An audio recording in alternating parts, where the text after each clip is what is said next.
Hola, mi nombre es Patricia García, soy psicóloga de Patronato Pro Educación y el día de hoy platicaremos de un tema muy importante, cuando el cuerpo de mi hijo habla, denominado somatización.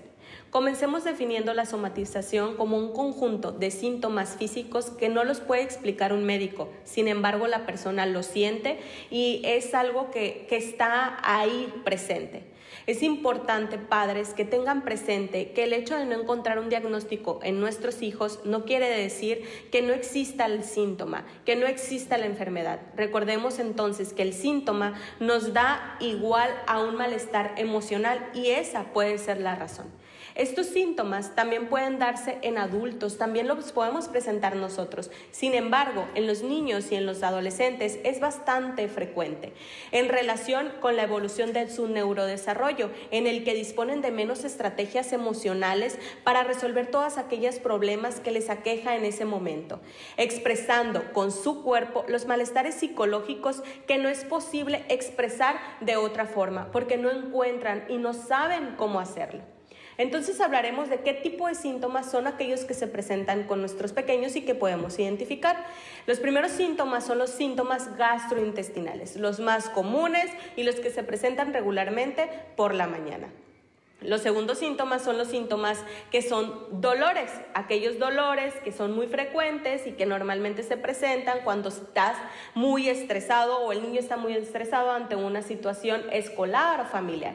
Y el tercer punto, que son los tercer tipos de síntomas, son síntomas más delicados y hay que ponerles mucha atención, son los síntomas neurológicos, como cuáles, las dificultades para deglutir, la debilidad, la parálisis de alguna parte del cuerpo o musculares, el control de esfínteres, la pérdida de voz, todos aquellos síntomas muy médicos que nos alarman y nos preocupan, corremos al doctor, no encontramos nada y encontramos que la razón puede ser emocional.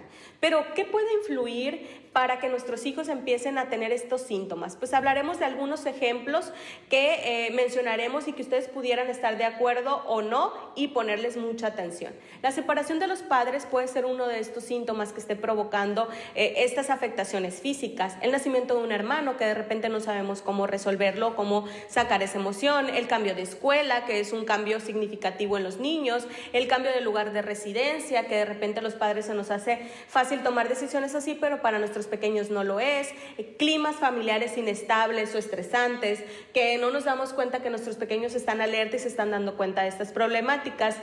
El fallecimiento de un ser querido, el acoso escolar, son aquellos síntomas que nos dan o situaciones que nos dan y que nos lleva a que nuestro pequeño empiece a sentirse físicamente mal. ¿Y qué podemos hacer?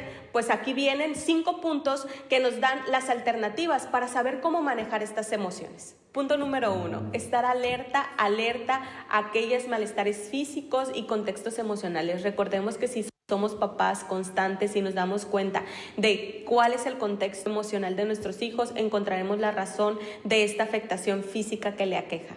Punto número 2, validar los síntomas. Entender que el síntoma, papá, es real, no minimizarlo. En ciertas ocasiones nosotros como papás utilizamos frases como se te va a quitar, al ratito, esto es un chantaje, tratas de manipularme, es mentira, y en realidad lo único que ponemos con todas estas frases es una barrera de comunicación entre padres e hijos y no nos permite avanzar.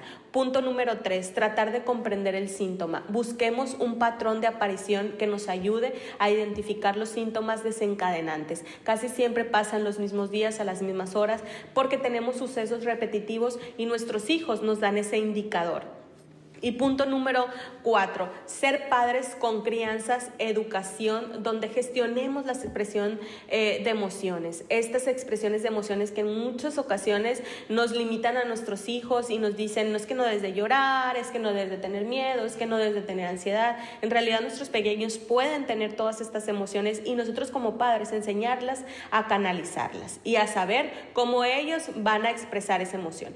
Y punto número 5, pedir ayuda profesional, papás. Recuerden que si con los 4 puntos anteriores no encontramos la solución, vemos que nuestro hijo se convierte en una situación crónica, es importante acercarnos a los profesionales de la salud mental e identificar estas situaciones que a nuestros hijos les aquejan. Recordemos que si identificamos esa situación, podemos mejorar muchísimo la salud física de ellos. Muchísimas gracias y nos vemos la próxima cápsula. Hasta luego.